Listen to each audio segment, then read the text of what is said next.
los que no dependen de las plantas, ¿vale? No es la única forma y eso constituye un aspecto interesante, pero gran parte de cómo funcionan los ecosistemas en la Tierra se deben a las plantas. Y luego que la producción primaria a nivel de la Tierra, continental, me refiero a zonas continentales, depende de dos aspectos importantes, de la temperatura y de la precipitación. Sin embargo, la producción acuática depende más de los nutrientes, de la disponibilidad de nutrientes, ¿vale? Eso es la diferencia entre lo que es la producción a nivel de la Tierra y la producción a nivel de los océanos. Bien, lo que vamos a ver en esta primera hora, vamos a ver algunas definiciones de en qué se considera lo que es la biomasa, la necromasa, la diferencia entre producción primaria neta y bruta y cómo se mide. Y en la siguiente hora veremos cómo esta variación en la producción primaria y cuáles son los factores que determinan esa variación. Bien, aquí en esta diapositiva, que seguramente habéis visto en muchas ocasiones, pero está tan repetida que a veces no se entiende bien qué es lo que se quiere explicar aquí. Aquí hay dos aspectos. Por un lado, el flujo de energía, que tiene una sola dirección, es unidireccional, es decir, la energía solar es captada por las plantas. ¿Sí? ¿Tenéis alguna duda? Que hay dos compañeros que dicen que tienes que darle permiso para que puedan entrar a la clase. Bueno, no es realmente el permiso. Yo no tengo a nadie realmente ahora mismo que está esperando, que es lo raro. Dile a tus compañeros que salgan y entren otra vez, porque no tengo a nadie que le pueda. Ahora sí, pero normalmente al cabo de unos segundos entran solos. O sea que yo no. Yo ahora mismo estáis 60 y yo no le he dado la entrada a prácticamente nadie, van entrando de manera automática, ¿vale? Bueno, pues seguimos. Parece que se ha perdido. A ver.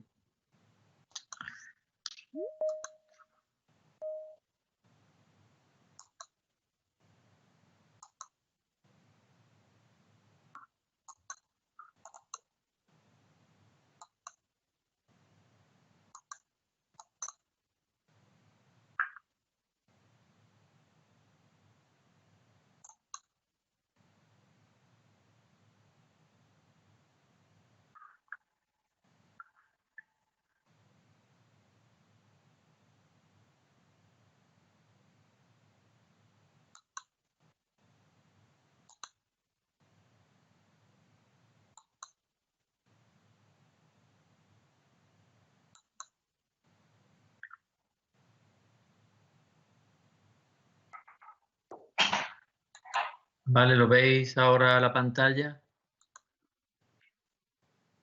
Sí. Sí, ¿no? Vale.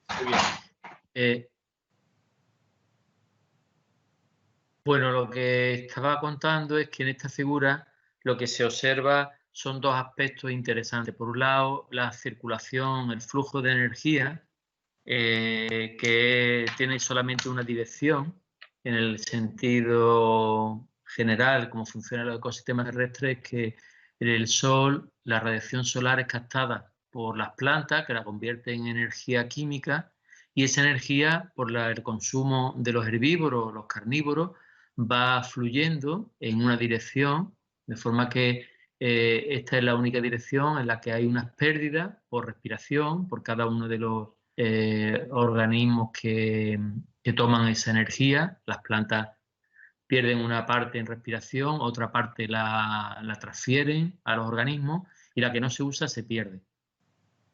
Paralelo a esto va la circulación de materia, es decir, que el consumo de, bueno, partiendo por la atmósfera, que tenemos dióxido de carbono, que es captado por las plantas y lo incorporan en su biomasa, y esa biomasa pues va pasando a través de los diferentes niveles tróficos a herbívoros, a carnívoros de primer orden, carnívoros de segundo orden, pero también los organismos muertos, la materia se deposita en el suelo y hay una serie de organismos descomponedores que lo convierten en sustancias minerales y vuelven a pasar de nuevo, gracias a la absorción de esas sustancias nutritivas y nutrientes por parte de las raíces, pues forman parte de nuevo de un organismo vivo. Entonces tenemos lo que se llama una circulación de materia, pero el flujo de energía es unidireccional. Es decir, la energía que se usa se va transformando y la que no se usa se pierde,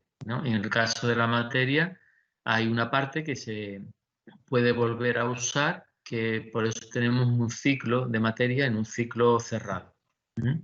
No sé si habéis visitado el Museo de Ciencias en Sevilla, pero hay una esfera que es muy curiosa, a ver si os pongo una foto, una esfera de cristal en la que está completamente cerrada y le da la luz, y ahí en esa esfera de vidrio cerrada, que es un sistema cerrado, han metido agua, han metido algas que hacen fotosíntesis y algunos herbívoros. Y entonces el sistema está cerrado.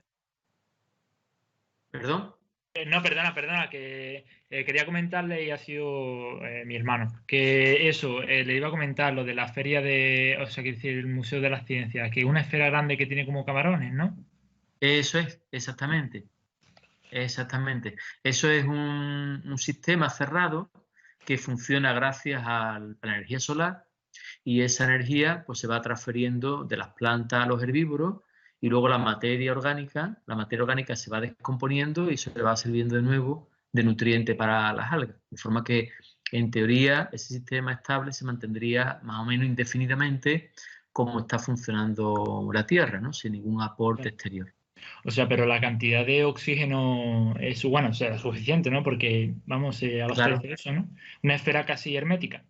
Eso es, una esfera hermética en la que hay una concentración de oxígeno que es producida por las algas, que es usada por los invertebrados, de forma que se mantiene en equilibrio esa producción y consumo de oxígeno. Y así por curiosidad, no quiero interrumpiros mucho, pero ¿cuánto haría falta de producción primaria para abastecer una población humana en una condición así?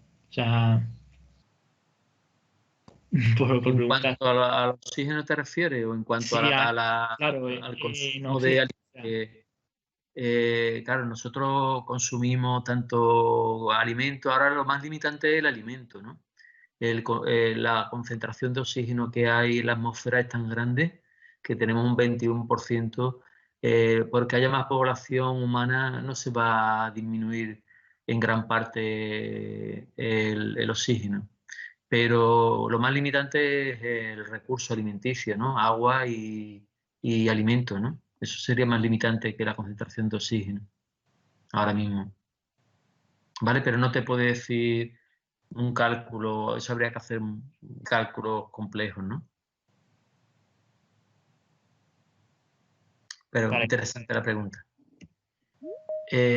Bueno, aquí os ponía esta diapositiva por recordar que la entrada de energía a la Tierra depende de esos organismos fotosintéticos, y las plantas son capaces de convertir esa energía luminosa en energía disponible para otros organismos. Gracias a la actividad de las plantas se produce oxígeno, como veis en este esquemita. Las plantas toman dióxido de carbono a través de la luz solar, y hay un compromiso que para que se asimile dióxido de carbono, las plantas tienen que tener los estomas abiertos y se produce una pérdida de vapor de agua, ¿vale? De forma que eso es un compromiso que tienen las plantas, que puesto que el interior de la hoja está con una concentración de humedad saturada, el ambiente exterior, la humedad relativa es menor del 100%, por tanto siempre hay un flujo de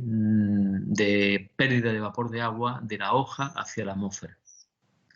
Y eso hace que esa tensión de pérdida de vapor de agua hace que las raíces absorban agua que la distribuyan a las hojas, de forma que tenemos un equilibrio entre esa pérdida y esa entrada a través de la savia, ¿no? De la asimilación por parte de las raíces, ¿no? Y eso permite la asimilación no solamente de agua, sino de los nutrientes, ¿no? De forma que, gracias a la actividad de las plantas, pues tenemos vida en la Tierra y tenemos una concentración de oxígeno suficientemente alta para mantener la actividad de otros organismos que lo necesitan. Entonces, en este diagrama que antes os he puesto, ¿qué pasaría si las plantas no existiesen? Pues fijaros, si tachamos las plantas, pues todo lo que sería la asimilación de energía solar desaparecería, por tanto no tendríamos ningún organismo capaz de captar la energía solar y todos los niveles tróficos desde herbívoros, carnívoros de primer orden, carnívoros de segundo orden, desaparecerían. Igualmente no habría descomponedores porque no tendríamos materia orgánica sintetizada a partir de las plantas, ¿no? Y por tanto, tal como conocemos la vida en la Tierra, no existiría. Sin embargo, se ha descubierto recientemente, no hace muchos años, que también hay otras formas de entrada de energía, aunque es de manera minoritaria. Hay algunos ecosistemas que no funcionan por la capacidad de absorción de la radiación solar por parte de las plantas. Estos son unos ecosistemas que se han encontrado en las dorsales oceánicas, ahora lo veremos con algún ejemplo, pero también en algunas cuevas, ¿no? Y eso nos permite pensar en otras posibilidades de vida en otros planetas, concretamente en Marte, cuando hemos mandado robots para ver si hay vida. En la Tierra, el paisaje de Marte pues, nos hace pensar que no, la vida, si hubiera vida en Marte, no tiene que ser parecida a la que tenemos actualmente en la Tierra, pero dado que se ha encontrado este tipo de ecosistemas que funcionan no con plantas, sino con organismos que son capaces de hacer lo que se llama la quimiosíntesis, que no es la fotosíntesis, sino gracias a elementos químicos que tienen mucha energía, pues eso se ha podido pensar en otras posibilidades de vida en otros planetas. ¿Cómo funcionan los ecosistemas de las dorsales oceánicas? Bueno, las dorsales oceánicas sabéis que son zonas que se encuentran en los océanos a una gran profundidad, en la que hay dos placas que están separándose y hay una actividad volcánica muy fuerte, de forma que se forman fumarolas con gases que tienen un alto poder reductor, como ácido sulfídrico, y hay unas bacterias que son capaces de obtener la energía de estos compuestos químicos y por tanto estos serían los productores primarios, un símil a las plantas que tenemos en los ecosistemas terrestres. Y gracias a la actividad de estas bacterias, pues son capaces de crecer, formar grandes colonias y hay organismos que se alimentan de estas bacterias, de forma que forman una cadena trófica basada en estos productores primarios que no son plantas, sino que son bacterias quimiosintéticas. Aquí os pongo algunas fotos de estas fumarolas que están produciendo esos gases que están muy enriquecidos, por ejemplo, con sulfuro de hidrógeno, que tiene mucha energía, y estas bacterias son capaces de obtener la energía de este compuesto y hay unos organismos filtradores como mejillones o otro tipo de organismos que filtran el agua y son capaces de obtener energía a través de estas bacterias, ¿no? Incluso peces o algunos otros organismos que aprovechan la energía bien de estas bacterias o bien de los herbívoros, en este caso los mejillones que están filtrando el agua y se aprovechan de las bacterias quimiosintéticas. ¿Vale? Esto ha llevado a pensar también en la posibilidad de convertir a Marte en un planeta habitable, ¿no?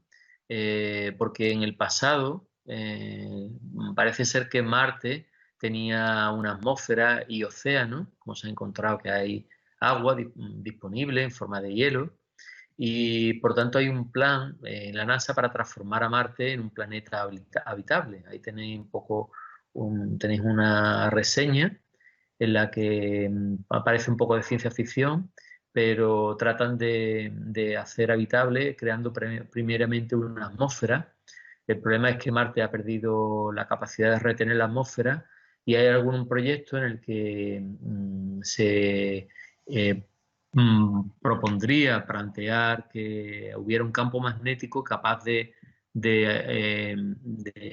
mantener una atmósfera y gracias a esa atmósfera pues poder terrificar, lo que se llama el término terrificar, es hacer similar a la Tierra a Marte. ¿Vale? Entonces, bueno, es una curiosidad para que veáis cómo los proyectos de investigación se apoyan en la investigación que hay en la Tierra, pues para avanzar en el conocimiento y plantear la posibilidad esta de hacer habitable otros planetas. Bueno, vamos a centrarnos, aparte de esta curiosidad de que las plantas no tienen por qué ser la única fuente de entrada de energía, pero nos vamos a centrar como que son la principal fuente de entrada de energía en la Tierra, ya que fijan la energía del Sol y que constituyen casi el 100% de la biomasa viviente. Siempre tenemos en la mente grandes mamíferos o los animales como una gran parte de la vida en la Tierra, pero realmente podríamos decir que casi el 100% de la biomasa que hay viva en la Tierra se debe a las plantas, ¿no? Y que gracias a las plantas pues viven otros niveles tróficos, como los herbívoros, los carnívoros, y por otro lado también producen oxígeno, sin la cual estos animales pues no podrían ser capaces de vivir. Por tanto, esos son los aspectos que nos dan a la importancia de las plantas. En esta diapositiva os resumo algunos de los aspectos o términos importantes que deberíamos de recordar cuando hablamos de, cuando se habla, o voy a hablar a lo largo del tema de la biomasa, la necromasa, la producción primaria, ¿no? La biomasa se refiere a la masa de organismos vivos y normalmente está referida a una superficie de terreno o de agua. Las unidades vienen por peso, kilogramos por metro cuadrado, o si son bosques, toneladas por hectárea, o también en términos de energía, cuando se convierte la materia en energía por alguna conversión que se sepa el contenido calórico de la materia que estamos midiendo. Entonces, sus unidades son esas, kilogramos por metro cuadrado. Por otro lado, en muchos ecosistemas tenemos una fracción de biomasa que no está activa, que está muerta. Por ejemplo, las ramas secas, la madera, que está en pie, pero que está muerto. ¿Vale? Eso sería necromasa, que es diferente de lo que se llama la hojarasca o en inglés el éter, que sería la materia orgánica que está en el suelo y que está próxima a descomponerse. ¿Vale? Entonces la necromasa estaría en pie. Si vemos un árbol o un bosque, pues sería todas las ramas, todos los matorrales que estarían muertos, pero en pie. Y luego la producción primaria, pues sería la tasa, me refiero a la tasa porque es una velocidad, tiene unidades de tiempo, la tasa de fijación de energía por parte de las plantas, organismos autótrofos, por unidad de superficie. Sus unidades pues serían, por ejemplo, kilogramos por hectárea y por año, o su conversión en energía, si sabemos el contenido calórico de energía de esa biomasa, lo convertiríamos a julios por metro cuadrado y por día. Siempre tiene esas dimensiones, por superficie y por unidad de tiempo, sea año o día. ¿Vale? Entonces nos vamos a centrar en esa tasa, se llama tasa porque es una velocidad de fijación, ya que viene dada en unidades de tiempo. Cuando hablamos, ¿sí? ¿Tiene alguna pregunta? ¿La tasa de fijación a qué se refiere? Sí, tasa de fijación a qué se refiere. Una tasa se refiere como energía, a la fijación, la tasa se refiere a la velocidad en la que se fija la energía por parte de las plantas. Se puede medir en carbono, se puede medir en biomasa. Imagínate que lo que estamos midiendo es lo que ha crecido un bosque. Ahora veremos alguna forma de medirlo, pero sería lo que se ha dado la biomasa del bosque en un año, por ejemplo. No sé si te ha quedado claro. Vale. Hablo de energía, pero también se puede hablar de biomasa, porque las unidades son kilogramos, o bien se puede hablar en carbono también. Cuando hablamos de la producción primaria, hay que distinguir en dos aspectos, ¿no? Uno es la producción primaria bruta y otro es la producción primaria neta. Si seguramente en fisiología vegetal habréis dado fotosíntesis neta y fotosíntesis bruta, pues sería algo similar. La producción bruta es la tasa de fijación total de la energía a través de la fotosíntesis, incluyendo las pérdidas por respiración. Es decir, sería todo lo que sea similar sin tener en cuenta que parte de eso se ha usado en la respiración, ¿vale? Sería la producción primaria bruta. Y la neta es lo que nos queda, restando las pérdidas por respiración. De forma que aquí tenéis una fórmula muy sencilla en la que nos relaciona la producción bruta, que sería igual a la producción neta más la respiración. Por tanto, la producción primaria neta es igual a la producción bruta menos los gastos respiratorios. Es decir, que las plantas, aparte de hacer fotosíntesis, pues durante la noche están respirando y están consumiendo parte de los carbohidratos en esa respiración. Entonces, lo que nos queda sería la producción primaria neta. Bien, entonces ahora lo que nos vamos a centrar es, bueno, cuánto es la producción de las plantas, y para eso nos es importante conocer la metodología de cómo se mide, en la que vamos a ver que hay métodos pues muy sofisticados y otros más simples. Y por tanto vamos a ver esos métodos, ¿no? ¿Cómo medir la producción primaria? Pues los más complejos son aquellos que analizan el intercambio.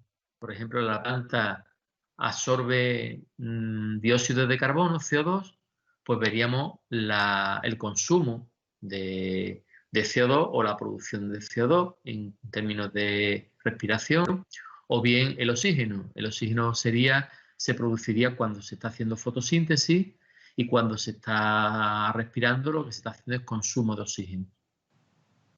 Y el otro método más sencillo y que se usa para ecosistemas, para, por ejemplo, determinar la producción de los bosques, la recolección de biomasa o de otros tipos de formaciones vegetales que requieran pues, una medida más integral a lo largo del tiempo. Vamos a ver con detalle algunos de los análisis. Aquí veis un análisis con un aparato que se llama un IRGA, que es un analizador de gases por infrarrojo.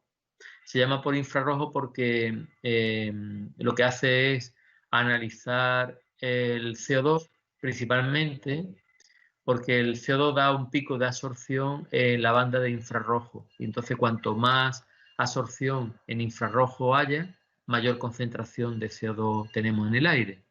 Entonces, en esta camarita, en este aparato, que este es un aparato que tenemos en nuestro departamento que mide tasas de fotosíntesis. Esto es una hoja de roble de Quercus pyrenaica y estuvimos haciendo muchas medidas para ver el efecto de la luz y de la sequía sobre la capacidad de producción y de fotosíntesis de los robles. Y lo que se hace este aparato es medir la concentración de CO2 en la entrada. La planta hace fotosíntesis y asimila CO2 y toma una muestra de ese aire de la salida y por diferencia nos calcula la cantidad de fotosíntesis que está haciendo la planta. Eso se corrige por la superficie de la hoja, etcétera, ¿no? Este aparato es muy sofisticado porque nos permite hacer muchas medidas rápidas, es decir, que en un minuto ya tenemos una medida de la tasa de fotosíntesis. Nos permite también variar la luz, porque aquí le podemos poner una cámara, un dispositivo que nos ilumina la luz a mayor o menor intensidad y podemos ver el efecto de la luz, o podemos variar la concentración de CO2 también para ver el efecto del aumento del CO2 en la atmósfera. Es decir, que es muy versátil y es muy interesante estudiar este tipo de cuestiones, ¿no? Lo malo de este tipo de aparatos es que son muy caros. Recientemente compramos un aparato que entre el Departamento de Ingeniería Forestal y el Departamento de Ecología a través de fondos FEDER, y este aparato costó 120.000 euros, para que haga una idea del coste que pueden llevar este tipo de aparatos. ¿Vale? Pero suelen ser muy utilizados porque nos dan medidas muy instantáneas y muy valiosas para entender muchos factores cómo afectan a la tasa de fotosíntesis. Aquí se mediría respiración poniendo en oscuridad la hoja y al cabo se esperaría media hora y también se mediría la respiración con este tipo de aparato. Pero esto es un aparato que nos mide a nivel de hoja, que si quisiéramos medir a nivel de ecosistema, pues hay otros aparatos que funcionan de manera similar, que son estas torres que veis aquí, que son las torres de Eddy covariance, se llama. Aquí veis una torre en una formación boscosa y aquí un ejemplo real en un prado, en la que si observáis tenemos a diferente altura una serie de aparatitos que son concretamente anemómetros, que nos mide la velocidad del viento, y también tenemos unos sensores que toman aire y nos miden la concentración de agua y la concentración de CO2. Estas torres, por diferencial, es decir, si medimos lo que está ocurriendo aquí abajo con respecto a lo que tenemos arriba, en la que ya no hay tanta influencia de la vegetación, podemos saber la cantidad de agua que se está perdiendo por parte de las plantas y también la cantidad de CO2 que están asimilando, ¿vale? Y por tanto, pues podemos calcular la tasa neta de intercambio gaseoso del ecosistema. La cuestión es que esta torre pues debe ser muy alta cuando la estructura del bosque es elevada. Por ejemplo, en el caso de los bosques tropicales, esta torre tiene que ser tan alta como 300 metros, ¿vale? Entonces, bueno, pues eso implica una instalación compleja, pero tenemos una medida instantánea, se puede decir que es instantánea, y podemos ver ciclo estacional, diario, cómo afecta a diferentes factores ambientales, etcétera, que es muy complejo y muy interesante. Este tipo de torres están instaladas en algunos parques nacionales. En Sierra Nevada hay varias de estas torres, en el Parque Nacional de Doñana, etcétera, ¿no? Y hay algunos grupos de investigación de la UCO que también tienen torres de este tipo en las dehesas de encinares. Bien, y por último, el método más sencillo, que requiere menos tecnología, es lo que se llama la biomasa, ¿vale? Entonces, lo que necesitamos es conocer el incremento de la biomasa en dos tiempos. Imaginaos un año anterior, este año, y al año siguiente volvemos al bosque y sabemos el incremento de biomasa con respecto al tiempo que ha pasado un año y con respecto a la superficie, ¿vale? Entonces, eso implica que tenemos que cortar una parcela. Imaginaos, estamos en un bosque, cortamos una parcela ahora, sabemos la biomasa que hay y al año siguiente vamos y cortamos una parcela similar. Si tenemos una diferencia de 1000 kilos de biomasa, pues sería 1000 kilos con respecto a un año, por la superficie de una hectárea, pues serían 1000 kilos que se han producido por hectárea y por año, ¿vale? Entonces, la única desventaja que tiene este método es que, imaginaos, para un bosque sería costoso hacer esta extracción. Se suele hacer para pastos. De hecho, en el pasto lo que hacemos es eso, cortar la práctica que hubiésemos hecho en estos días en el pasto, pues cortaríamos lo que se ha producido desde, en este caso, desde septiembre, octubre, que no tenemos nada, hasta ahora, y durante esos meses, pues calcularíamos el incremento de biomasa. En este caso, la biomasa en el tiempo 1 sería 0 y calcularíamos todo lo que se ha incrementado desde septiembre hasta ahora en el tiempo, entre esa diferencia de tiempo con respecto a la superficie, que sería, por ejemplo, 1 metro cuadrado, ¿vale? Entonces, este método es sencillo, pero también es costoso a nivel de bosques. ¿Pero haría falta cortar esa superficie o no siempre hace falta cortar esa biomasa, por así decirlo? Para cortarla, a no ser que tengamos algún predictor. Por ejemplo, para bosque, recordáis, fuimos en el Patriarca, hicimos una medida del diámetro a la altura del pecho. ¿Vale? Entonces, hay unas ecuaciones, hay varios trabajos a nivel de la península ibérica, de España concretamente, que relacionan muy bien el diámetro a la altura del pecho con la biomasa que tiene ese árbol. Entonces podríamos calcular, imagínate, en una hectárea las dimensiones de todas las encinas y calcular con una ecuación la biomasa aérea de esa encina. Volveríamos al año siguiente, calcularíamos de nuevo el diámetro, la altura del pecho y calcularíamos la biomasa y por diferencia podríamos calcular la producción primaria. Es decir, que ya hay estima indirecta de la producción primaria basada en el tamaño de los árboles. No sé si te ha quedado claro. Sí, sí. Vale. Bien, cuando hablamos de la producción primaria hay que tener en cuenta que una parte importante de la producción primaria que va a las raíces no se contempla. En la mayoría de los estudios no se contempla la biomasa de las raíces y por tanto los datos están subestimados. Tened en cuenta que en muchos ecosistemas la producción de las raíces puede llegar a ser hasta un 40% de la biomasa total. En algunos ecosistemas la inversión en raíces es muy importante. Por ejemplo, en Doñana, tenía un compañero que había hecho el trabajo de fin de máster, se puede decir, lo que se llama ahora trabajo de fin de máster, que él midió la cantidad de raíces que había en un metro cuadrado de matorral y encontró que había 7 kilómetros de raíces. Fijaros, en un metro cuadrado tenéis una idea, una imagen de lo que serían 7 kilómetros de raíces explorando todo el suelo de un metro cuadrado a una altura de menos de un metro. Es decir, que la inversión en algunos ecosistemas en las raíces puede ser muy, muy grande y por tanto lo que estamos midiendo de la parte de la producción primaria está subestimada. Vale, entonces nos vamos ahora a la siguiente pregunta. Bueno, ¿cuánto produce la Tierra?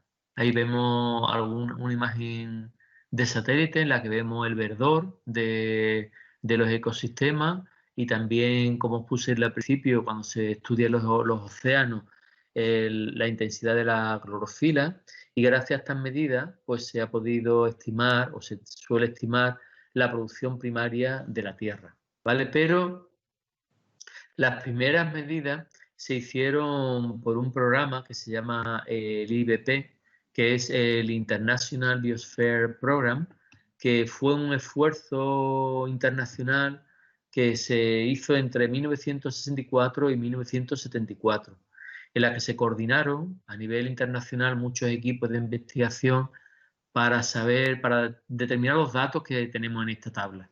Es decir, lo que se hizo fue ir a muchos ecosistemas. Aquí tenemos los tipos de ecosistemas, desde la selva tropical, estos son los continentales, pero también en los océanos, ¿no?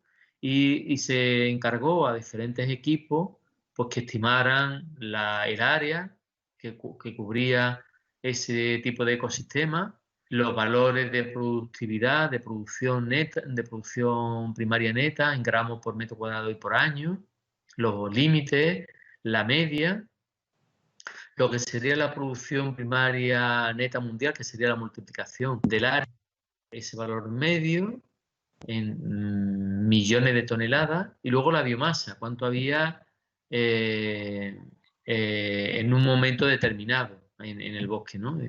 Es importante distinguir lo que es la producción de la biomasa. La biomasa es lo que hay en un momento y la producción es lo que se ha producido de nuevo en un año, ¿vale? Entonces, fijaros, por ejemplo, en el caso del bosque, pues tendríamos del bosque tropical 45 kilos por metro cuadrado, debido a que tenemos una estructura del bosque que puede tener más de 100 metros.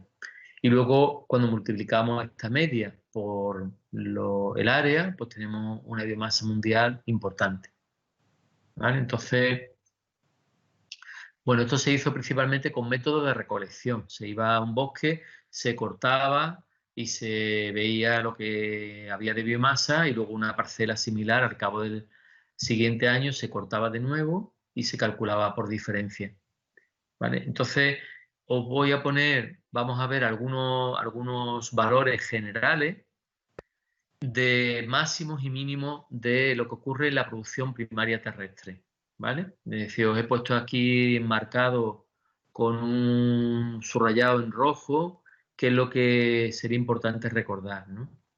A nivel del área, fijaros que os he marcado cuáles son los ecosistemas más extensos. Pues fijaros, la selva tropical tiene 17 millones de kilómetros cuadrados Le sigue el desierto, más importante el desierto, que tiene 24.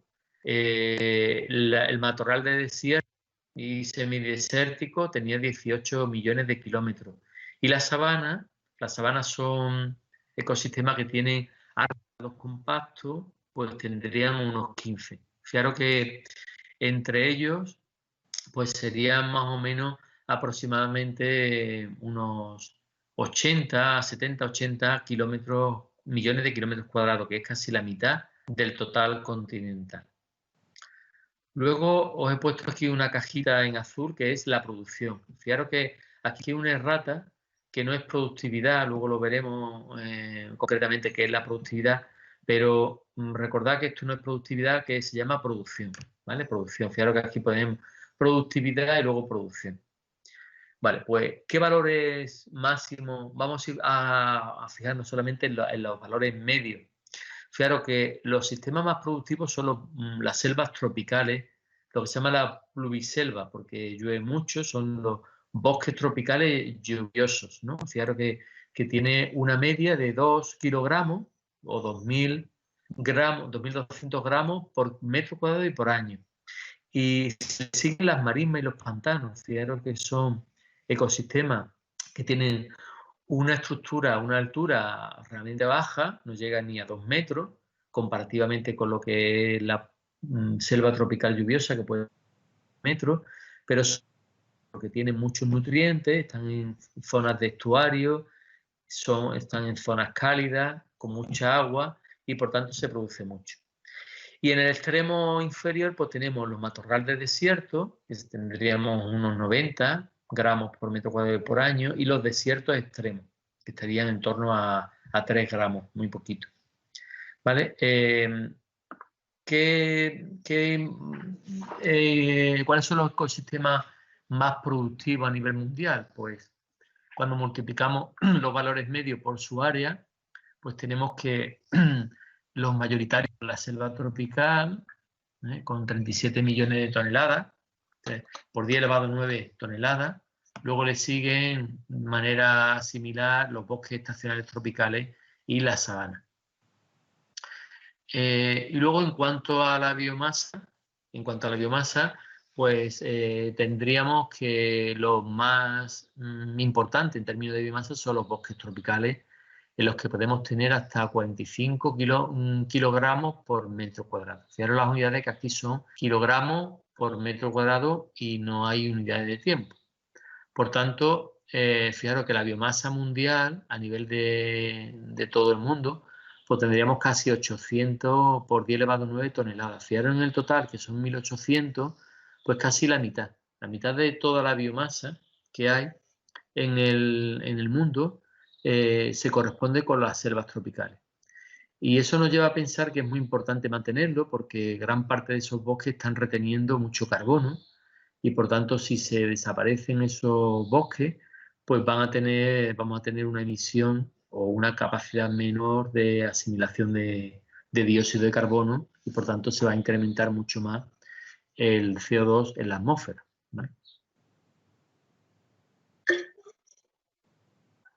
Bien, y ahora vamos a ver lo que ocurre en los ecosistemas oceánicos, en la productividad primaria marina, en la que observaréis pues, que los océanos, fijaros, son muy abundantes.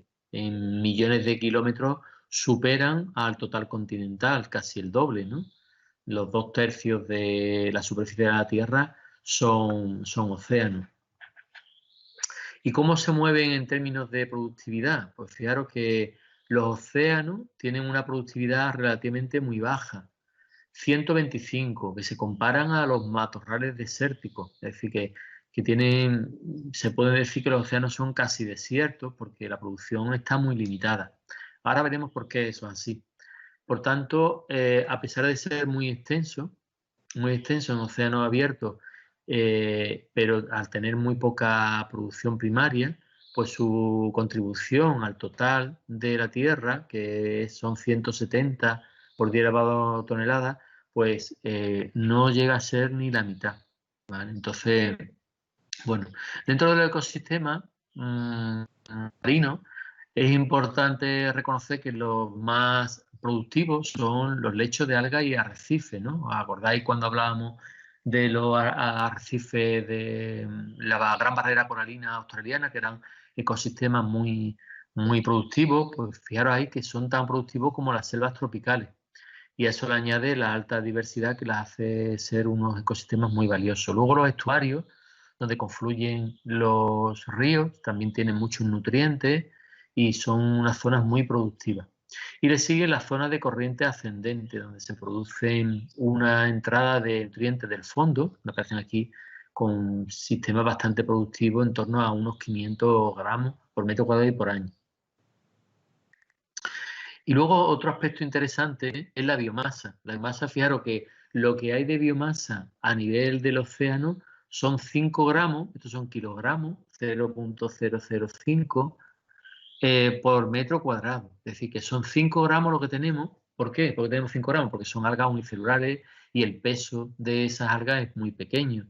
Tan solo podemos tener algo más de biomasa cuando vamos a los arrecifes, que podemos tener hasta 4, o en los estuarios, hasta 6 kilogramos por metro cuadrado, ¿vale? Entonces, a nivel mundial, pues la biomasa es muy pequeña, 3,9. Fijaros que teníamos 1.841 a nivel total y corresponde un porcentaje muy escaso, lo que sería la biomasa mundial. Vale, esto todo corresponde a los datos del inventario de la iniciativa de biosfera del programa internacional. Actualmente ya se basa uno mucho en medidas a través de satélite, a través de la información de satélite por el índice de vegetación normalizado o bien por el índice de clorofila. Aquí veis un artículo que os lo pondré por si tenéis curiosidad en Moodle, un artículo que está publicado en Science por Christopher Field, que trabaja en la Universidad de Stanford, en la que se ve con diferentes colores, bueno, a nivel de los ecosistemas continentales, terrestres, pues se ve aquí en color muy rosa los más productivos, que son los ecosistemas tropicales. Observáis aquí, pues esto tanto en África como en Sudamérica, como en Asia, ¿no? Son los ecosistemas tropicales, las selvas tropicales. Y luego, a nivel de los ecosistemas acuáticos, pues se ve aquí como gran parte de las costas están asociadas a una importancia en la producción primaria.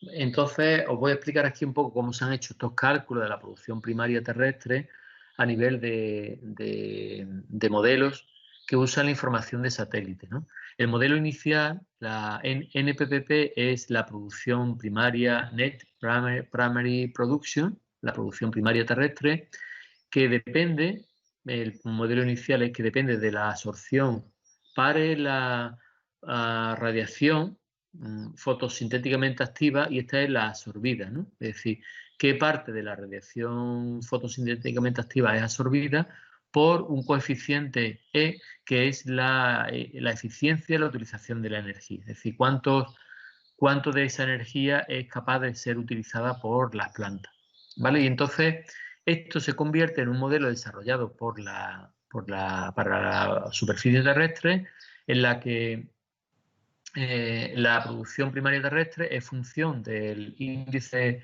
normalizado de la vegetación por la radiación fotosintética, por E, y ahora está multiplicada por dos factores. Uno es la temperatura, que nos determina el efecto de la temperatura, es decir, el efecto de si hay más o menos temperatura va a afectar, ahora lo veremos en los factores, a la producción primaria, y también la disponibilidad de agua, ¿vale? Entonces, cuando se tiene en cuenta la temperatura y la disponibilidad de agua, pues estas predicciones son mucho más robustas, ¿no? Y por eso se han incorporado.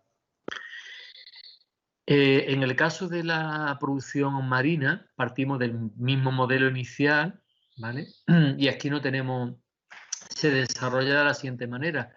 No tenemos un índice de vegetación, pero sí tenemos lo que se llama la concentración de clorofila. Hay imágenes de satélite que nos dice la concentración de clorofila que hay en el mar.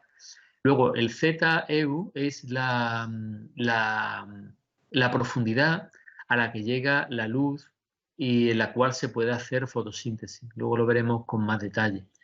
Y luego esta es la radiación que está llegando, a qué nivel de la columna de agua nos llega. Y por último tenemos una tasa de fijación de carbono dependiente de la temperatura. Es decir, en función de la temperatura calculamos esa tasa de asimilación de carbono en función de, básicamente, de la temperatura en la superficie del mar, ¿vale? Entonces, ese sería el modelo desarrollado para la producción marina. ¿La ZEU qué significa? La ZEU significa la edad en metros en la que la luz puede llegar a hacer fotosíntesis, ¿vale? Luego lo vamos a ver en una... A ver, voy a ponerlo, aunque no, esto correspondía un poco más adelante. Aquí.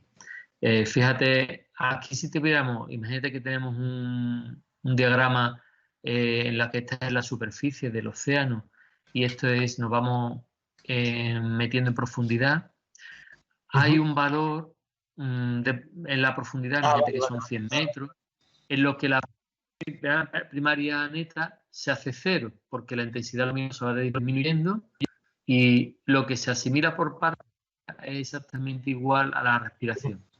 Esa profundidad, que depende de muchos factores, pero básicamente de la cantidad de algas que hay en suspensión o las partículas en suspensión, nos va a dar menor profundidad, ¿vale? Eso sería la zona eufótica, se llama. ¿Vale? Entonces, para terminar el tema, pues quería dar un pequeño resumen de lo que hemos visto hasta ahora, en la que hemos visto cómo se produce, gracias a las plantas, una asimilación de la energía solar, y eso es importante porque determina el flujo unidireccional de la radiación, de la energía y la circulación de la materia. Hemos visto que las plantas son muy importantes. Si desaparecieran no habría una estructura trófica como la que conocemos en la mayor parte de los ecosistemas, pero que no es el único sistema. Hay ecosistemas que funcionan con energía quimiosintética, como el que se produce en las dorsales oceánicas, y eso nos permite pensar en otro tipo de forma de vida que puede haber en otros planetas, ¿no?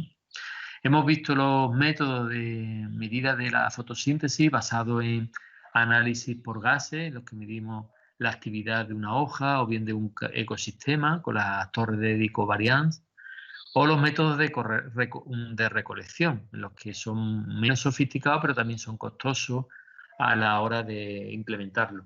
Y luego hemos visto los patrones que se producen de producción primaria y de biomasa, tanto en los ecosistemas continentales, ecosistemas terrestres, como en los ecosistemas marinos.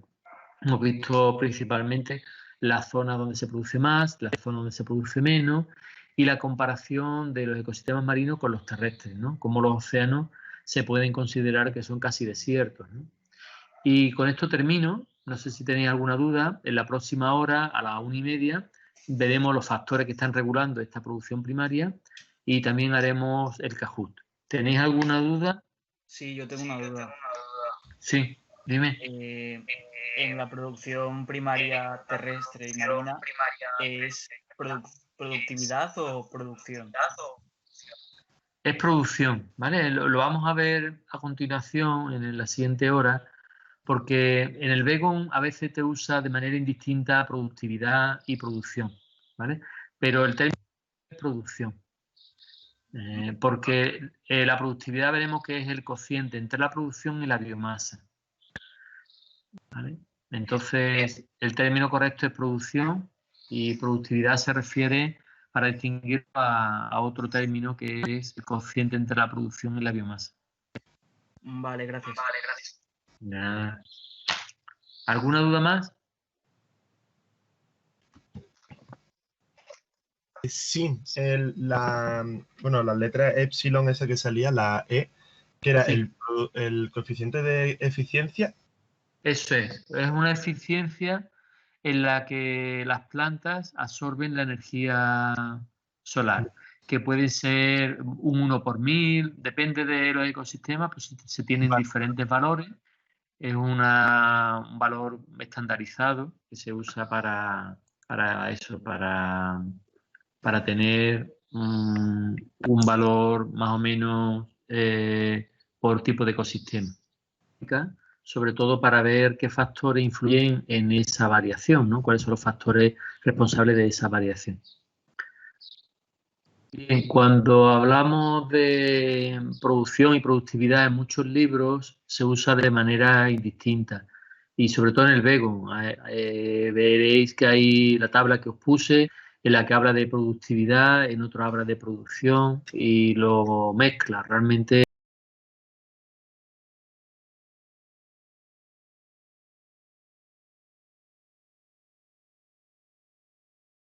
es decir, sería como una tasa, se puede decir.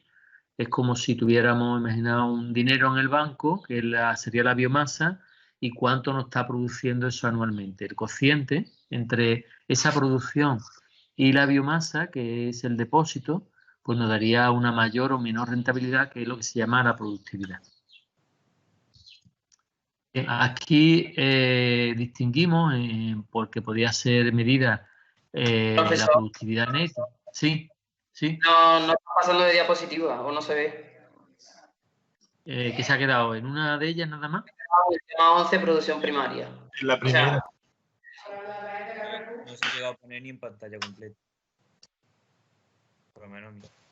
Y me han dicho que tampoco se ve en pantalla completa, que se ve como la vista previa. Vamos a ver qué pasa aquí. Voy a interrumpirla esto.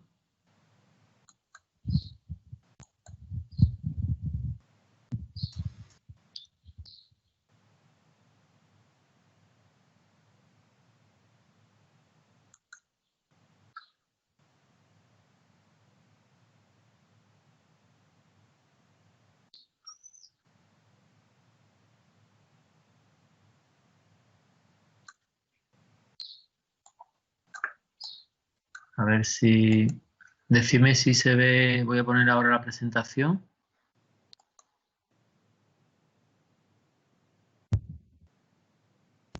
Ahora. Ahora sí. ¿Se ve ahora? Sí, ya se ve. Vale, bueno, pues lo que contaba... Sí se ve, ¿no? Vale. Lo que contaba es que los términos de producción y productividad son distintos porque la productividad reciente entre la producción y la biomasa. Es como si hacemos un símil con una cuenta bancaria en la que tenemos un dinero, imaginaos 100 euros, y lo ponemos a plazo fijo, pues nos dará 100% de interés. Esa productividad sería lo que se ha producido de interés a lo largo del tiempo, en función de ese depósito que tenemos. Es un poco para que entendáis el concepto de productividad. Y el concepto de productividad lo podemos calcular teniendo en cuenta la productividad neta, que es lo que normalmente se tiene en cuenta, que es lo que se mide mayormente, la productividad neta con respecto a la biomasa, o bien también a veces se puede hacer en relación a la productividad bruta. Sería el cociente entre la producción primaria bruta y la biomasa, ¿vale? Por otro lado, el inverso, es decir, cuando dividimos biomasa respecto a la producción primaria neta, pues nos da el espacio, ¿vale? Entonces, poco para entender mejor estos cálculos, os he puesto aquí varios ejemplos de una selva tropical, un matorral desértico, un océano y una zona de afloramiento. En la que tenemos, por ejemplo, en la producción, en la tabla que vimos anteriormente, la producción primaria de una selva tropical es 2 kilos por metro cuadrado, 2,2 por metro cuadrado y por año. Su biomasa son 45 kilogramos por metro cuadrado y su productividad, la relación entre producción y biomasa, sería el hecho de dividir 2 con 2 entre 45 me daría 0,049. Y el inverso de eso sería un tiempo de renovación que serían 20 años. Es decir, que a esta tasa de producción de 2,2 kilogramos por metro cuadrado y por año, tardaríamos 20 años aproximadamente en alcanzar la biomasa. Si comparamos lo que ocurre con el matorral desértico, en la que tenemos una producción de 0,09 kilogramos por metro cuadrado por año, pero tenemos muy poquita biomasa, observaréis que el cociente es mucho más alto.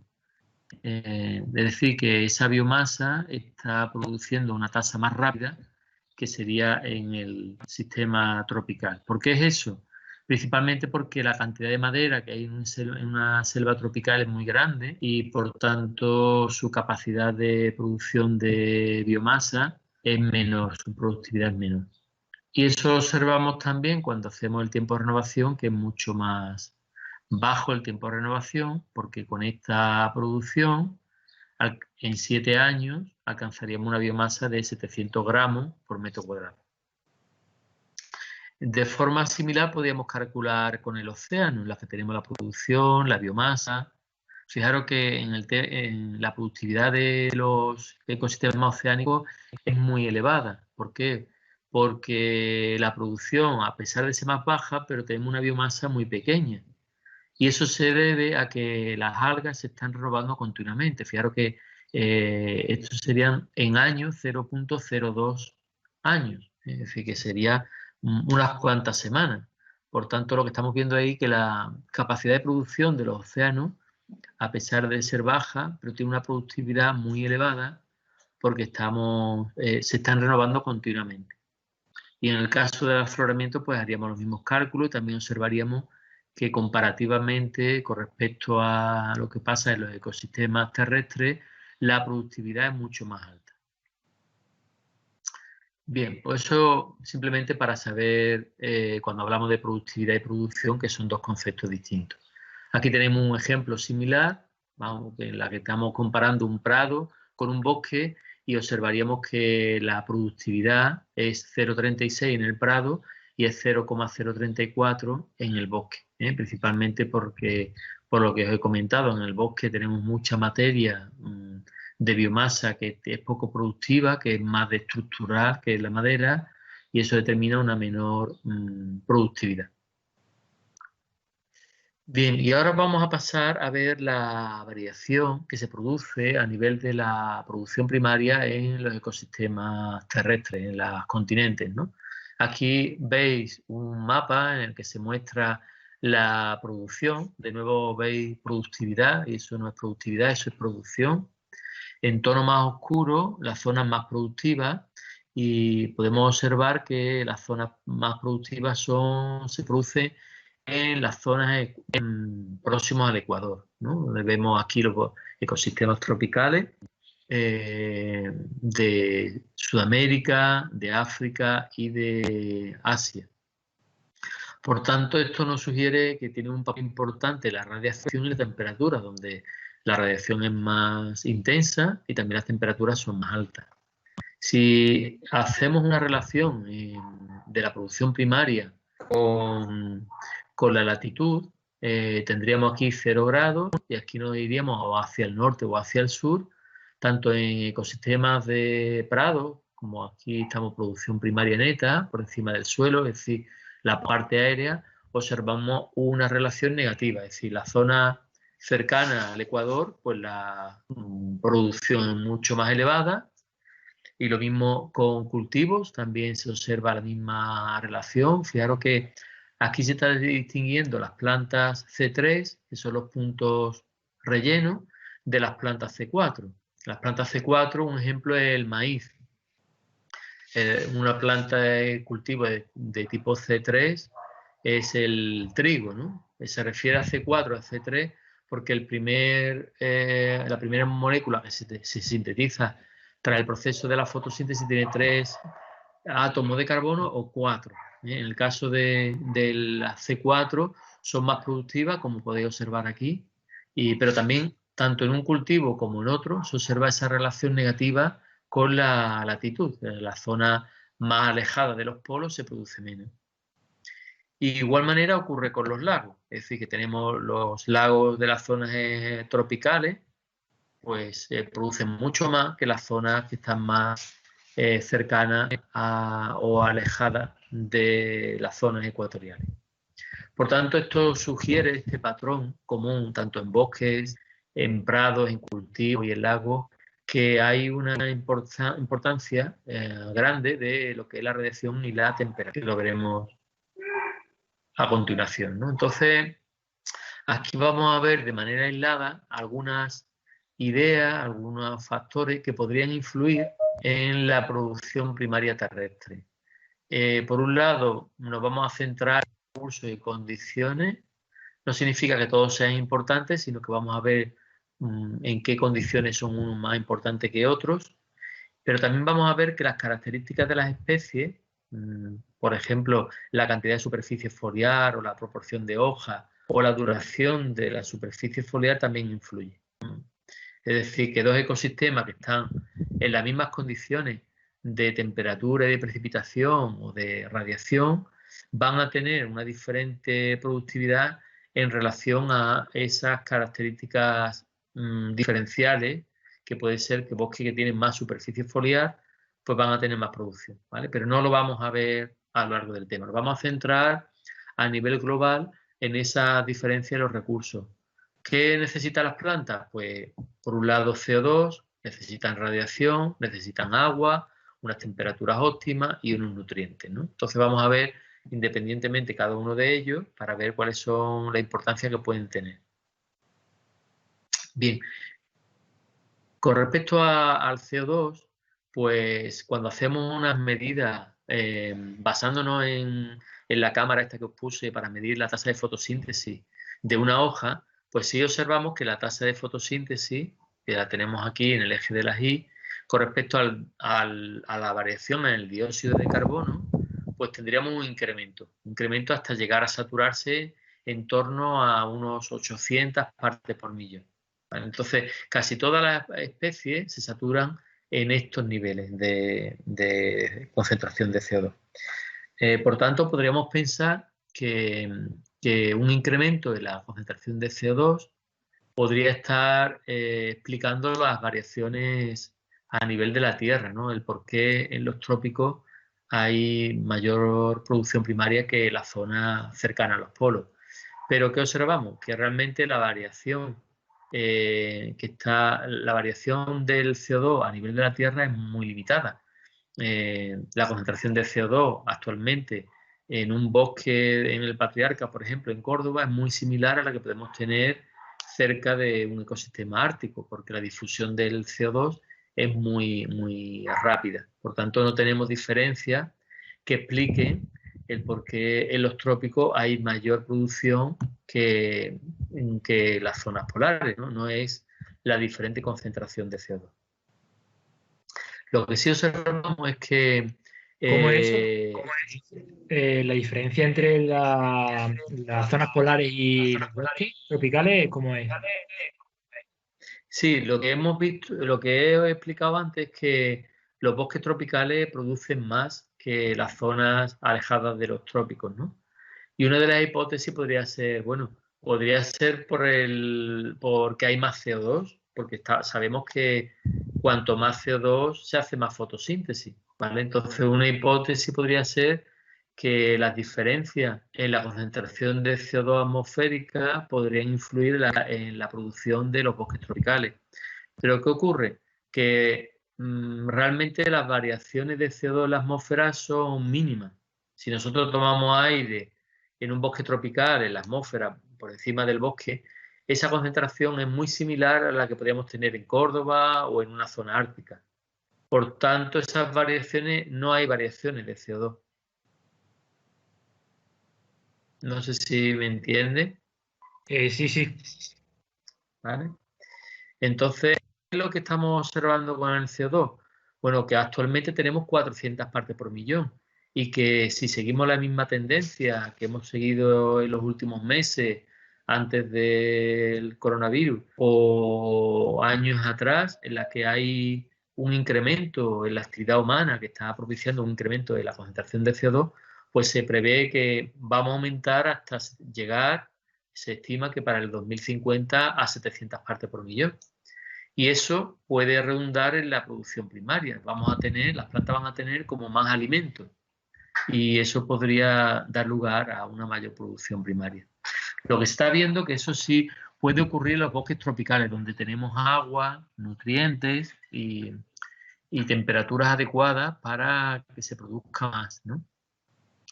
Y de hecho, también en algunos estudios, lo que han estimado la producción agrícola, están observando que está aumentando en los últimos 15-20 años. Es decir, que no solamente se produce más porque haya un incremento en el uso de abono, sino que también el aumento del CO2 puede estar originando un incremento en la producción agrícola de algunos países en los que la temperatura o la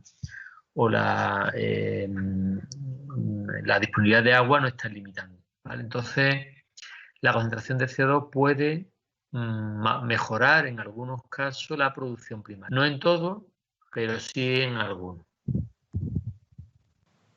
El otro aspecto que podríamos pensar que influye en la producción primaria es la acción, puesto que si analizamos cómo varía la tasa de fotosíntesis, que tenía aquí la figura, con la radiación, observamos que se incrementa la tasa de fotosíntesis con la radiación hasta que llega a una asíntota, ¿vale? Entonces, podríamos pensar que los sitios donde hay más radiación podría tener una mayor producción primaria, ¿vale? Y eso se observa que puede ocurrir, ¿no? Si observamos lo que ocurre en bosques, aquí se ha hecho un estudio con 2 bosques distintos, con esta tecnología que os comenté, que tenemos una torre en la que estamos midiendo el flujo de CO2 y de agua a lo largo de en este ecosistema, que es un pastizal, pero lo mismo se pueden poner en bosque. Podríamos medir lo que se llama el intercambio neto del ecosistema, que es que si disminuye hay mayor fotosíntesis, ¿no? Es decir, lo que está midiendo es la desaparición de CO2, por tanto, valores negativos de este intercambio en el ecosistema, se está indicando una mayor tasa de fotosíntesis, un mayor descenso en la concentración de CO2 en la atmósfera, indica que las plantas, el bosque, está asimilando grandes cantidades de CO2. Bueno, pues como os decía, estos datos se pueden obtener a lo largo del día, muchos datos y en diferentes días con diferente radiación. ¿Y qué se observa? Pues fijaros que hay una tendencia negativa en el sentido de que cuanto más radiación, mayor es el valor negativo. Por tanto, hay mayor tasa de fotosíntesis. Lo que nos está diciendo es que la radiación sí es importante y nos está controlando o nos puede determinar esos patrones latitudinales, ¿no? De hecho, en las zonas tropicales es donde la radiación es más fuerte y eso puede estar explicando ese patrón. Observamos que hay diferencias en 2 tipos de ecosistemas. Por un lado, estos puntos continuos o rellenos es un bosque templado caducifolio, mientras que estos puntos claros son un bosque de pinos, ¿no? Donde la tasa fotosintética es algo menor. Pero observamos la misma tendencia. Los dos responden a que los días o las épocas en las que hay más luz, pues se hace mayor fotosíntesis y mayor producción primaria. ¿Vale? Por tanto, ya nos quedamos así con esa idea de que la radiación puede tener un papel importante, ¿vale? Pero también puede estar limitada por otros factores. ¿Por qué? Bueno, pues podríamos pensar la precipitación y la temperatura. Fijaros, los datos que pusimos en la tabla anterior se han representado con respecto a la producción, como tenéis aquí, y se observa que la producción, de nuevo, os recordad que esto no es productividad, que esto es producción, gramos por metro cuadrado por año, pues se incrementa con la precipitación, es decir, las plantas necesitan agua, lo cual sería lógico que se incrementará la producción hasta que llegue a una asíntota. Por mucho más que llueva, no se produce más. Fijaros también que esto es importante también una gran dispersión. Fijaros, tenemos puntos en los que se llueve.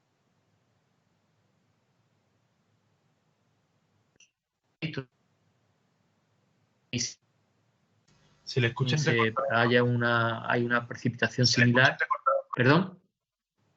Nada, que había un momento que se había escuchado entrecortado, por si podría repetirlo. Sí, lo que estaba explicando en esta figura primera, la figura es que estamos representando la precipitación con respecto a la producción. Recordad que esto no es productividad, que esto es producción. ¿Y qué observamos? Que hay una relación positiva, que cuanto más aumenta la producción, cuanto mayor precipitación hay, mayor es la producción. Esta no es una relación lineal como la que hemos visto normalmente, sino que es una relación, llamamos logística, porque llega a establecerse aquí en un valor más o menos constante, a partir de 3000, en la que no se incrementa mayor la producción porque llueva más. El otro aspecto interesante de esta figura es que vemos que hay una gran dispersión. ¿Cómo lo observamos esto? Pues fijaros, para un ecosistema en el que llueve 1500, que podría ser este punto que tenemos aquí, la producción puede ser 500 gramos por metro cuadrado y por año, pero también pueden ser 5 veces más, como tenemos aquí en 2500. Es decir, que no es solamente la precipitación la que está regulando los valores de la producción, ¿no? Hay otros factores, como pueden ser la temperatura, que es el que tenemos aquí. La temperatura, en la que vemos cómo un incremento de la temperatura determina también un incremento en la producción. De nuevo, recordad que esto no es productividad, sino que es producción, gramos por metro cuadrado por año, en la que se observa un incremento. En las zonas muy frías, pues las plantas están muy limitadas por esa limitación en la temperatura. Y cuando se hace más cálido, pues tenemos mayor producción. De nuevo, tenemos también una gran dispersión, como antes comentaba aquí, pues valores, ecosistemas que tienen una temperatura de unos 15 grados, pues se puede producir 500 o hasta 2500, ¿no? Es decir, que no es solamente la temperatura la que está contribuyendo.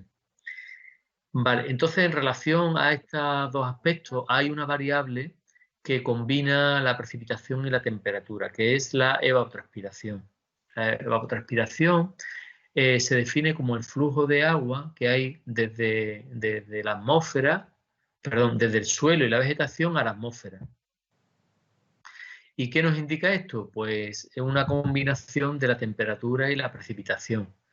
¿Cuándo es máxima la evapotranspiración? Pues cuando las temperaturas son altas y también la precipitación son elevadas. La zona de, por ejemplo, los bosques tropicales, donde llueve mucho y como no hay limitación de agua, las plantas están transpirando y se evapora mucho. ¿Qué ocurre en un desierto? Pues en un desierto, aunque haga mucho calor, como hay muy poca precipitación, no hay agua y la evapotranspiración es muy baja, ¿vale? Por tanto, no tenemos evapotranspiración en zonas desérticas. Lo mismo ocurriría en una zona muy fría, que aunque tengamos algo de agua en el suelo, no se evapora porque las temperaturas son frías. Entonces, cuando representamos esos valores de evapotranspiración con respecto a la producción primaria, observamos que la producción está muy bien relacionada con la evapotranspiración, ¿vale? Esto es una estimación de valores reales, no es la potencial, y observad cómo los valores más bajos se corresponden con desiertos cálidos, como desiertos en América del Norte, de un matorral que se llama la Rea tridentata, pero también en la tundra y la tundra alpina, donde aquí no limita tanto el agua, sino la precipitación, la temperatura. Y en el extremo opuesto, y más alto, con evapotranspiración muy elevada, tenemos las selvas tropicales. Entonces, fijaros que la línea se pasa muy cerca de los puntos, ¿vale? En las que podemos observar que la relación entre esas dos variables es muy buena, ¿vale? Por tanto, podríamos decir que la evapotranspiración es el mejor predictor de la producción primaria terrestre.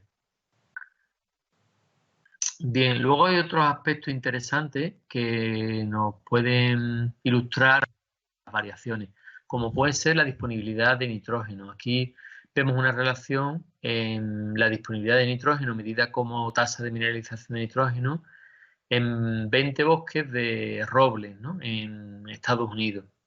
Y observamos que la relación es muy buena, ¿vale? Entonces, la disponibilidad de nitrógeno pues también tiene un aspecto positivo, afecta positivamente, pero sí teníamos que decir que no explica los gradientes latitudinales, es decir, el hecho de que las zonas tropicales sean más productivas no viene determinada porque haya más nutrientes. Pero sí, a nivel local, como el que se muestra aquí en la figura, una zona con mayor disponibilidad de nutrientes, en este caso el nitrógeno, que es uno de los más limitantes, pues puede estar determinando una variación o un incremento en la producción primaria.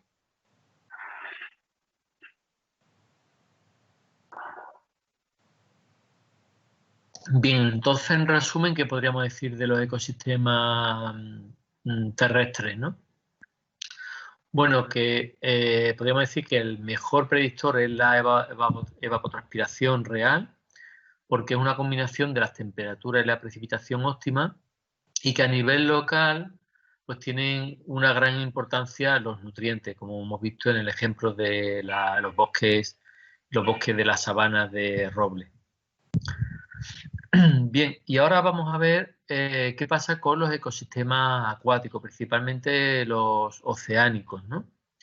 Fijaros, en el Programa Internacional de la Biosfera, pues también se tomaron medidas de los océanos, ¿no? Y aquí vienen resaltadas en tonos más oscuros, en mayor de 90 gramos de por metro cuadrado y por año. Fijaros que corresponde con las zonas costeras, ¿no? Las zonas costeras de América del Sur, América del Norte, en Europa, en África, en Asia, es decir, que está muy asociado a las costas, ¿no? Sin embargo, en las zonas tropicales, fijaros aquí, que son los puntitos estos, las zonas punteadas, es donde menos producción primaria hay. Por tanto, no hay una relación como la que habíamos encontrado en los ecosistemas terrestres, en la que la producción primaria se asocia a la latitud, es decir, que en las zonas tropicales no hay mayor producción en los océanos. Y sí se encuentra muy asociado a las costas. Y esto da una idea de que hay un papel muy limitante de los nutrientes. Las costas pues vierten muchos nutrientes procedentes de los ecosistemas terrestres y son zonas con una gran concentración de nutrientes comparado con lo que serían los océanos abiertos, ¿no? Profesor, sí. ¿Podría aclarar la diferencia que había entre producción primaria, Perdón, producción primaria y qué? ¿A qué te refieres? ¿Producción primaria a qué se refiere? ¿A la biomasa del ecosistema en sí? No, la biomasa no es lo que ha producido ese ecosistema por ejemplo. Tú imagínate que tienes el bosque del Patriarca, por ponerte el ejemplo, y midiéramos la biomasa que hay este año y volviéramos al año siguiente y midiéramos la biomasa que hay. La diferencia de biomasa dividida por el área y por el tiempo, en este caso un año, nos daría la producción primaria que ha tenido ese bosque. Vale, perfecto, gracias. ¿Vale? Sería lo que se ha incrementado de biomasa por superficie y tiempo, ¿vale? Y aquí con los océanos estamos observando lo mismo, qué es lo que está produciéndose a lo largo del año, ¿eh? En este caso, pues estamos viendo que se produce más cerca de la costa. Bien, eso era un mapa, lo que he puesto aquí en los años 70, originado por el Programa Internacional de la Biosfera, ¿vale? Pero, como os decía, gracias a la tecnología que se ha implementado en los satélites y los modelos, pues podemos calcular la producción primaria en ecosistemas marinos. Se puede decir que casi con una predicción cada 7 días, ¿no? Que es cuando pasan los satélites por término medio. Ahora mismo el Sentinel tiene una periodicidad que es un satélite enviado por la Agencia Espacial Europea, tiene una periodicidad de 7 días, ¿no? Entonces podríamos tener un valor promedio o incluso periódico de dónde se está produciendo más. Entonces aquí vemos que donde se produce más es igualmente en las zonas costeras. ¿Veis? Observáis aquí como las zonas costeras de África, de Asia, de América, pues son las más productivas. En cambio, fijaros, por ejemplo, en las zonas tropicales, en el Caribe o aquí en la zona esta son zonas muy, muy poco productivas. Es lo que hablábamos de los océanos abiertos, que son casi desiertos, ¿no? Y esto está calculado con una plataforma que se llama el MODIS, que nos da unos valores de clorofila, en este caso, que se calcula, como decía, con un modelo en la clase anterior para calcular la producción primaria de manera instantánea en estos ecosistemas, ¿no? Entonces aquí os voy a explicar un poquito cómo funciona este espectroradiómetro, que lo que nos está dando es una medida de lo que ocurre a nivel de los ecosistemas terrestres, pero también de los ecosistemas acuáticos, y nos calcula un índice de verdor, este es el que se usa para las cubiertas vegetales, pero se usa otro índice para la clorofila, que es el índice de verdor, lo que se llama el NDVI, que ya lo visteis en la práctica, y se calcula pues con la radiación NIR y la radiación roja según esta ecuación. Por ejemplo, imaginaos que tenemos aquí un NIR del 50%, calcularíamos 50 menos 8 y 50 más 8 nos daría 0,72 en una vegetación que tiene un índice de verdor bastante alto. Imaginaos otra vegetación que está más con coloración rojiza y por tanto menos productiva, en la que la radiación infrarroja del infrarrojo cercano es de un 40% y la del rojo es de un 30%, pues calcularíamos 40 menos 30 dividido entre 70. Eso nos daría un valor de 0,14, que es un índice de verdor bastante bajo.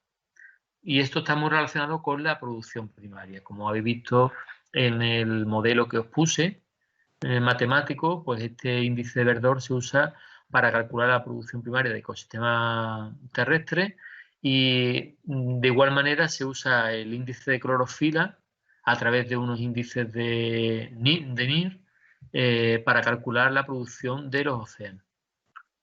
Y aquí podríamos ver también pues la estacionalidad, que también es importante, ver cómo este índice de verdor está asociado también con la producción primaria en relación a un máximo en la época de crecimiento y unos mínimos en la época desfavorable en los que, por ejemplo, los bosques pierden la hoja.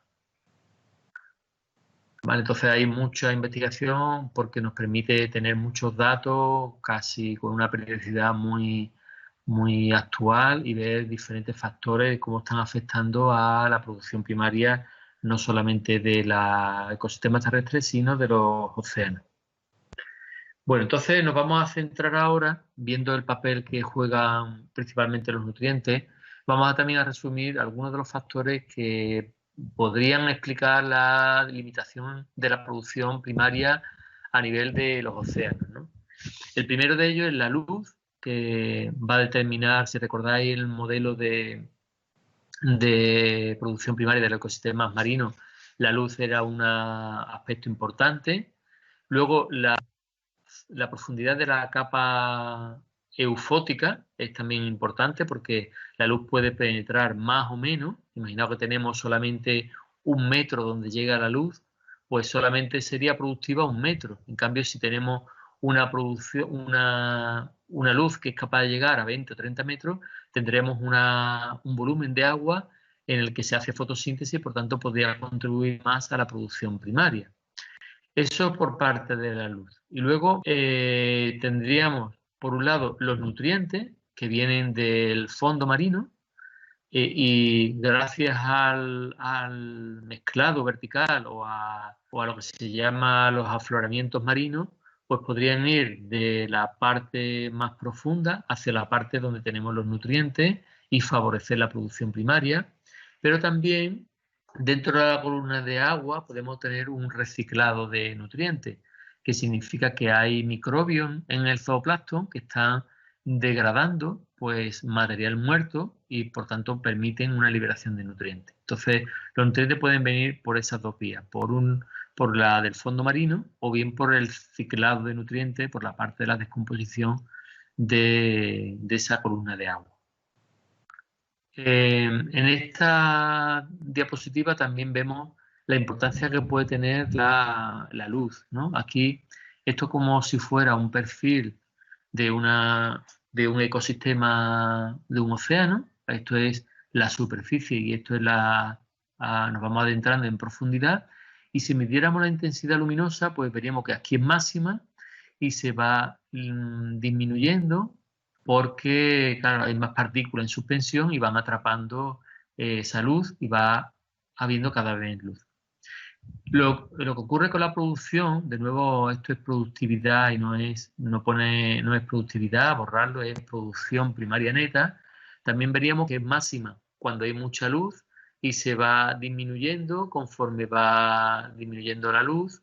¿Y qué ocurre? Que hay un momento en el que la tasa de fotosíntesis iguala a los gastos respiratorios de la célula fotosintética. Por tanto, en este punto, el balance gana, imaginaos, 10 gramos de carbono y se respiran 10 gramos de carbono. Por tanto, el balance es cero. Y esa zona se llama la zona eufótica. Hay una errata, ¿no? Veis que pone aquí eutófica y no es eutófica, es eufótica, ¿vale? Entonces vemos aquí que la luz es importante porque nos está determinando la producción primaria, pero llega un momento en el que no hay suficiente luz y eso viene determinado por la zona eufótica. Bien, otro experimento en lo que se ha visto la importancia de los nutrientes es, por ejemplo, el fósforo, ¿no? En muchos ecosistemas la limitación es muy importante de la concentración de fósforo. Y aquí podéis observar cómo el incremento de la concentración de fósforo pues, está muy asociada con la producción primaria neta en ecosistemas acuáticos. En este caso son lagos, pero también se da en los océanos, donde también hay limitaciones de otros nutrientes, como pueden ser los compuestos de nitrógeno y, curiosamente, también el hierro, ¿vale? El hierro también parece ser que es muy limitante en las zonas tropicales. De hecho, había una iniciativa muy interesante de una empresa americana que se le ocurrió fertilizar con limaduras de hierro los ecosistemas tropicales que eran muy limitantes en hierro. Y claro, al aumentarse la tasa de fotosíntesis, pues ellos querían que se le pagara por el servicio de asimilación de carbono atmosférico. Era como si dijeran, bueno, pues nosotros estamos fertilizando los océanos para que asimilen el CO2 y si hay un acuerdo de que eso, por tantas toneladas de CO2 absorbido, pues vaya a pagarme tanto dinero, ¿no? Entonces, eso en principio se abordó de manera experimental, pero luego hubo muchas críticas porque no se sabía muy bien los efectos que podían tener a nivel de cambios en la composición o cambios en otro tipo de aspectos que no estuvieran controlados y se abandonó la iniciativa, ¿no? Pero en principio había una empresa que estaba interesada en hacer un poco de negocio con la forma de reducir el incremento de CO2 atmosférico. Bien, esta es muy interesante porque podemos ver qué es lo que ocurre con la luz y los nutrientes en el océano. Hemos visto que la luz es importante, como veis aquí. Aquí he puesto, se representa que la luz puede llegar hasta los 200 metros, por tanto aquí podría hacer fotosíntesis y se llama la zona fótica, pero fijaros, los nutrientes suelen estar a mayor concentración en el fondo. ¿Qué ocurre? Pues que en el fondo no tenemos luz, pero tenemos nutrientes, y sin embargo en la zona superior, en la zona de 200 metros, tenemos mucho, pero tenemos muy pocos nutrientes. Por tanto, en las zonas que se llaman de océano abierto, tenemos una limitación importante por los nutrientes. Conforme más nos alejemos de la costa, pues vamos a tener más limitación de los nutrientes, y donde hay luz, principalmente cerca de la costa, vamos a tener máximos de producción. Y por eso nos salía ese patrón de colores rojos cerca de la costa, ¿no? Porque tenemos muchos niveles de luz y tenemos muchos nutrientes producidos bien porque está muy cerca del fondo, y también por ese movimiento de las olas que hacen que se mezcle bien en la columna de agua. Por tanto, tenemos ese patrón, que en las costas o cercano a las costas es donde se produce esa mayor producción primaria, porque no hay límite, no hay tanta limitación de los nutrientes, y hay luz suficiente como para tener fotosíntesis y que se produzca tener una producción alta. En resumen, volviendo a la imagen anterior, podríamos decir que la producción primaria pues depende de la disponibilidad de nutrientes, porque está muy asociado a las costas, ¿no? Ese es el factor principal, y como secundario la radiación. Bueno, por último, un resumen de todo lo que hemos visto hasta ahora. Hemos visto que existen fuertes variaciones latitudinales en la producción primaria en los ecosistemas terrestres, pero no en los océanos, es decir, que en los océanos no está debido a la variación latitudinal, que las variaciones latitudinales se deben principalmente a la radiación, a la temperatura y la precipitación. En términos de los bosques, los ecosistemas terrestres, hemos visto que los bosques tropicales son los responsables de casi la mitad de la producción terrestre, y que eso se debe a que no hay limitación de temperatura ni de precipitación, y la evapotranspiración es muy alta. En cambio, los océanos, los nutrientes limitan gran parte de la producción, por eso se ve muy asociado a la presencia de las costas, ¿no? Y por último, dar la importancia a la información de satélite, que nos permiten determinar la producción primaria a nivel global y de forma instantánea. De forma que hay muchos proyectos que están viendo el interés de tener una idea casi instantánea de lo que está ocurriendo a nivel de la producción terrestre y acuática. Bien, aquí tenéis algunos de los artículos o capítulos de libros. El artículo de Phil, que está publicado en Science, os lo he puesto en una carpeta de bibliografía por si queréis consultarlo. Y nada más, no sé si tenéis alguna duda.